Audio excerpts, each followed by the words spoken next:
খাইবা? হ কাকা খামু, একটু দেন। নাও এই চুল কাটার তেলে মে খাও। না কাকা থাক, আপনি ড্রাগন ফল আপনিই খান। ওই না খাইলে নাই, আমি খাইতাম পারি। শালার মানুষ দেখছি, কিন্তু এই বুড়ার মতো খাচ্চুরা মানুষ দেখছি না। একটু ড্রাগন ফল দিলে কি হইতো? আমার সামনে দেখাইতেছে। আরে দেখো তো মনে হইতাছে, হ্যাঁ আমার মনে মনে অভিশাপ দিতেছে। হ্যাঁ যদি মনে মনে অভিশাপ দেয় পরে তো আমার পেট খারাপ করবো। হেতে বেলা হ্যাঁ একটা দিয়া দিই।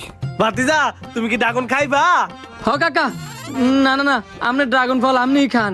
আরে এবার কার চুলকা দিতাম না। এই নাও খাও। সত্যি সত্যি দিতেছে।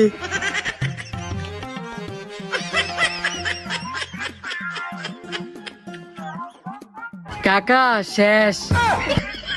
ভাতিজা তুমি কি 5-6 দিন ধরে কিছু খাও না? তুমি কি মানুষ না রাক্ষস? কাকা আমি মানুষ না রাক্ষস না, আমি